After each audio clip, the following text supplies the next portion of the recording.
The health revolution, maybe. Absolutely right.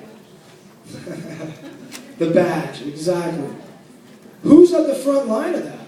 Well, I go to like schools, and you know where it starts? It's like there are kids out there, and this is like one of the most frustrating things. I go to elementary schools, and there's kids that are obese.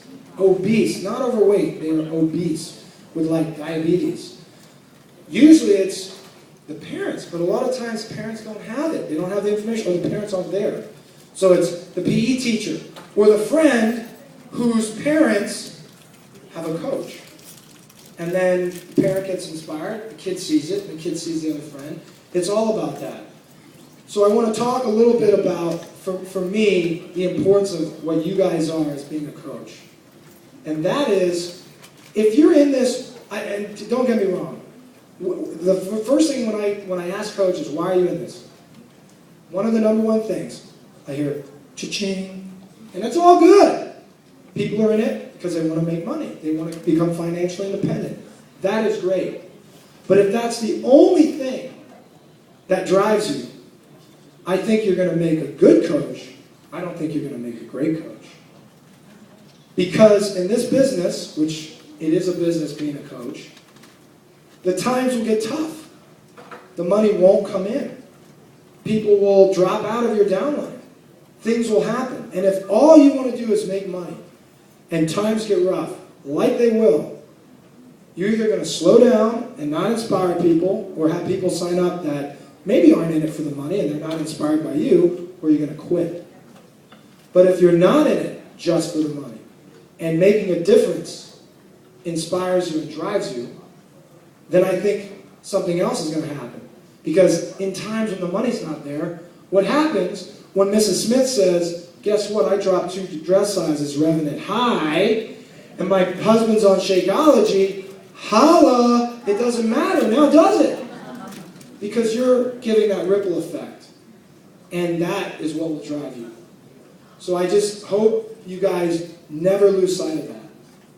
That making a difference as a coach and inspiring others should really be at the tip top of why you do things. So an example personally for me, getting on The Biggest Loser.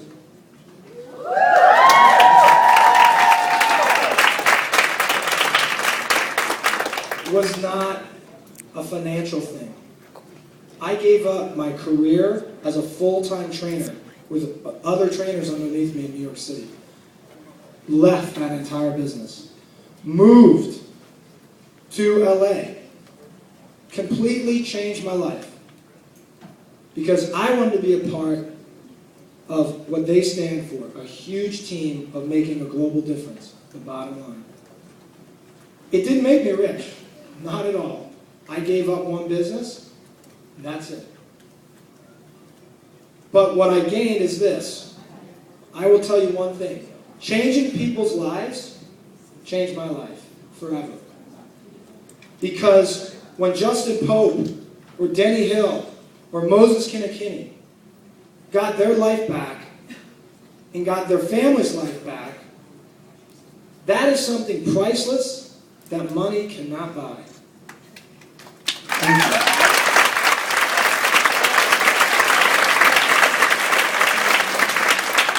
How many of you guys know from episode 1 why they chose the unknowns? They had immunity, right? So they didn't choose me as an iconic trainer. They didn't choose me because I had 10 seasons on the show. They chose me because they wanted immunity. So how do you think I was able to get their trust and respect? You earn it. I have a very simple philosophy. You walk your talk. You lead by example. If you walk your talk, you will inspire others. Inspiring others will make you walk your talk. It's a beautiful, reciprocal, full circle, period.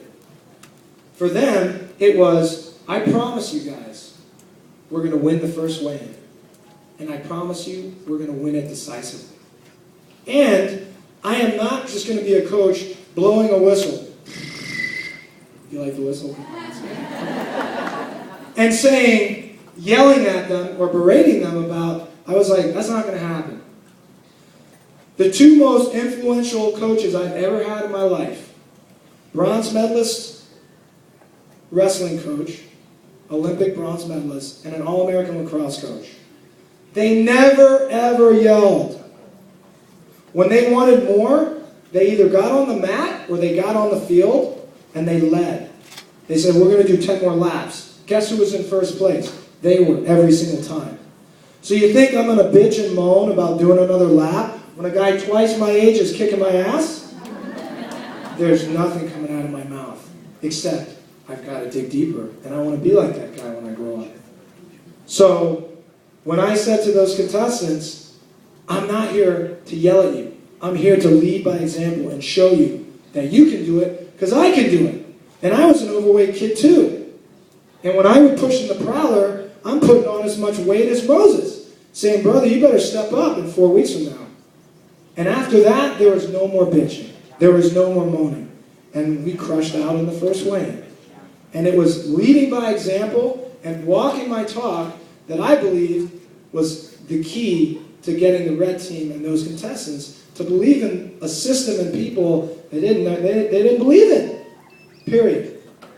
So for me, like being a coach, it's like you guys, you don't have to be on TV. You don't have to be an iconic trainer. You just got to walk your talk and be accountable to yourself and to your word. And if you can do that, the rest will follow. I fully believe that. I've seen it time and time again. And it transcends into other parts of your life. The money will come in.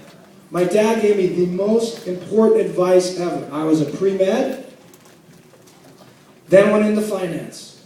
Then was like, I don't vibe, this isn't my tribe. The medical field and the finance people, they're not my tribe.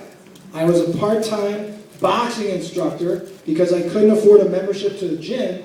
And by the 10th time I showed up at New York Sports, the front desk was like, really, dude? Another guest pass? I was like, oh, all right, you got me. So I became a boxing instructor. And I was like, moonlighting at night, teaching these classes. And I came to a huge, big decision point in my life. What do I want to do? I don't see myself being a physician. I don't see myself being on Wall Street. And I asked my dad, who's been a professor at Princeton he could have, I always ask, why don't you get another job? Bristol Myers Squibb will pay you 4 times the amount. Because I love what I do. I love my students, and I love my research. I was like, wow. So I asked him, I'm at a standstill here. I have no idea what I want to do. I thought it was this, I thought it was that, and I really don't know. He said one thing. Find something that you love to do. It'll never feel like work, and either the financial reward will come or it won't matter. So I hope for you guys that you love doing what you do, because I promise the financial reward will come or it won't matter, because you're going to be changing people's lives.